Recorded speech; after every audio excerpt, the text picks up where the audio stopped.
So, just to speak to you a bit about your daily life, do you have a favourite moment of the day?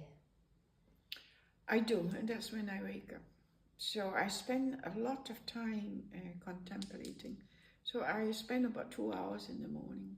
It's just a lot of time. That's why I asked you whether we could start at 10:30 instead of 10, because my morning hours are very precious for me. Especially my first hour, because I contemplate all the time. And it's a time that I speak to my own spiritual guides too. Wow, that's amazing. So would you describe that as like a daily ritual? Do you go about it in the same way every day? I won't call it, I suppose you can call it a ritual. But I've lately made my own drum, and now I also bring in the drumming as part of this contemplation, and how to go into my subconscious. It's all about working to be a more wholesome person, if you know what I mean. Mm-hmm. And this self-contemplation is all about that. Like, as I told you just before, the book that I wrote is a book to help people do self-contemplation, to examine their life. And now I'm writing another one, which is a little longer.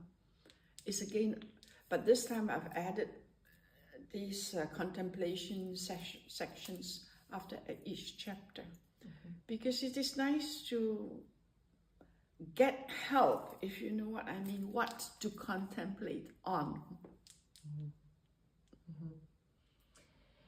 How do you stay grounded in uncertain times or when there's change happening? It's through breathing.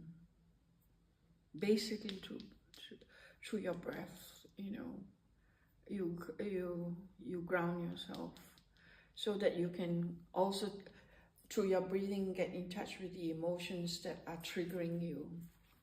Because it's often the emotions that are triggered that you go off balance, so to speak. And how you spoke there a bit about emotions that trigger you. Mm. How have your emotions changed with age? Do you think you felt more, or were in control of your emotions more now, or how? Emotions are there not to be controlled. Emotions are there to show you that there is something you need to look at, if you want to look at.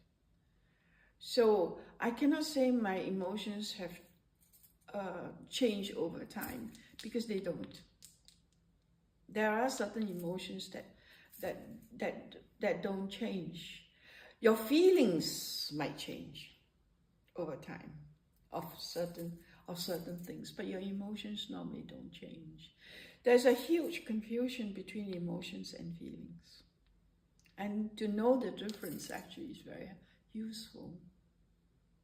And is that something that you feel that you've had to learn over your life, or is it something that you feel you've always been able? No, you have to. These are all skills. Many of the things that I'm talking about are skills that you can learn about. It just doesn't come naturally. For some people, they might, because I actually am today working on what I call rainbow children. These children are coming where the circuitry and the DNA is such that their inner knowing is very, very strong. And unless you're one of them, then your sense of that inner sense will guide you much stronger. But the problem is, society often tells you, when you're listening too much to your inner sense, that you're wrong, and that is where we need to be aware of, to listen to I call our sixth sense, if you must call it, if you must give it a name. Mm-hmm. And is there anything in particular that's helped you move through times of grief or loss? Well, I think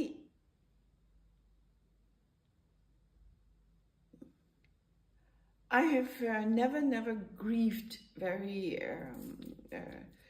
to where I have really gone into very black holes. I personally have not gone into these black holes.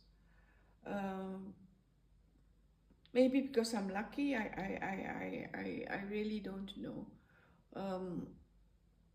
So I haven't really gone into black holes, but I have been very aware of what I call black holes. So instead of going straight into them, you sort of avoid them, mm-hmm. go around them, mm-hmm. instead of going straight ahead, mm-hmm. which many of us do. You know, we know exactly when we are going into a black hole, but we still want to do it. Yeah. This is what self-mastery is all about, really.